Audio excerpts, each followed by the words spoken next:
Hello guys, ఈరోజు మనం just 2021 question solve చేద్దాం. ఇది కూడా వన్ డైమెన్షనల్ బాక్స్కి రిలేటెడే. సో మనం ఫస్ట్ ఈ క్వశ్చన్ సాల్వ్ చేసుకునే లోపు కొంచెం కాన్సెప్ట్ చూద్దాము. సో ఫస్ట్ ఏంటి, వన్ డైమెన్షనల్ బాక్స్ కదా. వన్ డైమెన్షనల్ బాక్స్, ఇక్కడ పొటెన్షియల్ ఇన్ఫినిటీ, ఇక్కడ పొటెన్షియల్ ఇన్ఫినిటీ. సో ఇది మనం గ్రౌండ్ స్టేట్లో చూస్తున్నాం. గ్రౌండ్ స్టేట్కి n=1 కదా. సో దీనికి వేవ్ ఫంక్షన్ ఏముంటుంది, ఇన్ఫినిటీ పొటెన్షియల్ అయితే వేవ్ ఫంక్షన్ 0 కాబట్టి గ్రౌండ్ స్టేట్లో వేవ్ ఫంక్షన్ ఇలా ఉంటుంది. సపోజ్ మనము ఇక్కడ ఒక ఇన్ఫినిటీ పొటెన్షియల్ని అప్లై చేసాం. ఇన్ఫినిటీ పొటెన్షియల్ని అప్లై చేసినప్పుడు వేవ్ ఫంక్షన్ ఎలా ఉంటుంది, అప్పుడు వేవ్ ఫంక్షన్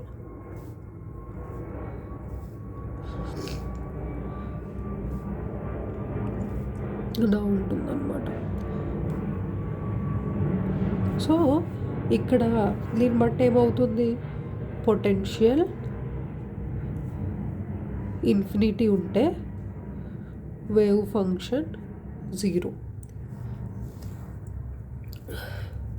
అంటే పొటెన్షియల్ ఎక్కువ ఉంటే వేవ్ ఫంక్షన్ అనేది తక్కువ ఉంటుందన్నమాట. అదే ఇక్కడ ఇన్ఫైనైట్ పొటెన్షియల్ కాకుండా ఫైనైట్ పొటెన్షియల్ అప్లై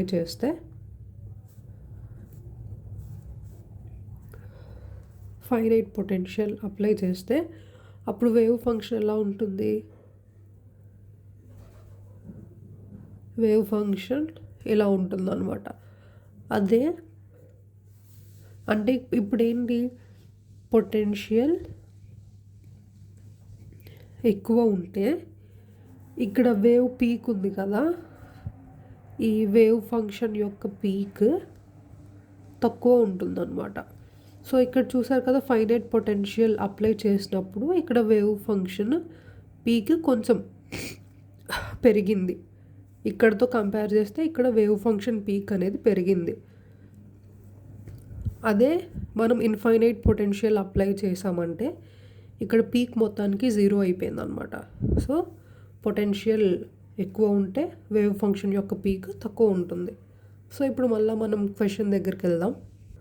క్వశ్చన్ ఏమిచ్చారు, a quantum particle is moving in a one dimensional between rigid walls.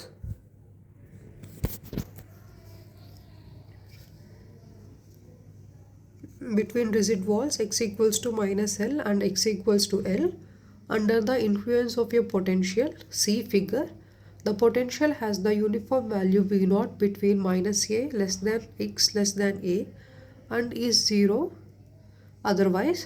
Which of the following graphs qualitatively represent the ground state wave function of the system? So ఇచ్చిన figure ఏంటి, ఇచ్చిన figure ఇది.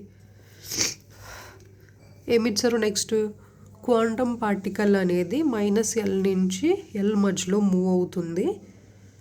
అలానే -a నుంచి ఏ రీజియన్లో మాత్రం potential V0, మిగతా రీజియన్స్లో potential అనేది 0 అన్నారు. ఓకే, అప్పుడు ఏమన్నారు, ఇచ్చిన ఆప్షన్స్లో ఈ పొటెన్షియల్ అనేది ఏ గ్రాఫ్ని రిప్రజెంట్ చేస్తుంది అని క్వశ్చన్ అడిగారు. సో ఇందాక మనం చెప్పుకున్నట్టు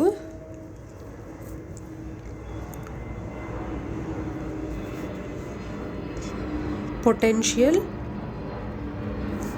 ఎక్కువ ఉంటే పీక్ అనేది తక్కువ ఉంటుంది, పొటెన్షియల్ తక్కువ ఉంటే పీక్ అనేది ఎక్కువ ఉంటుంది. సో ఇక్కడ ఇచ్చిన డయాగ్రామ్ చూడండి, ఇచ్చిన డయాగ్రామ్ ఎలా ఉంది, జస్ట్ నార్మల్గా -L L ఇన్ఫినిటీ గ్రౌండ్ స్టేట్లో ఇలా ఉన్నప్పుడు వేవ్ ఫంక్షన్ ఎలా ఉంటుంది, ఇలా ఉంటుంది. సో మనకి ఏమి ఇచ్చారు, మధ్యలో ఫైనైట్ పొటెన్షియల్ అనేది అప్లై చేసాం. మధ్యలో ఫైనైట్ పొటెన్షియల్ అనేది అప్లై చేసినప్పుడు వేవ్ ఫంక్షన్ ఎలా ఉండాలి, ఇలానే కదా ఉండాలి. సో ఈ ఆప్షన్ ఇచ్చినట్లు దేనికి మ్యాచ్ అవుతుంది? ఆప్షన్ ఏ కాదు, బి కాదు, సి కాదు, option D. So option D match అవుతుంది కాబట్టి ఆప్షన్ డి కరెక్ట్.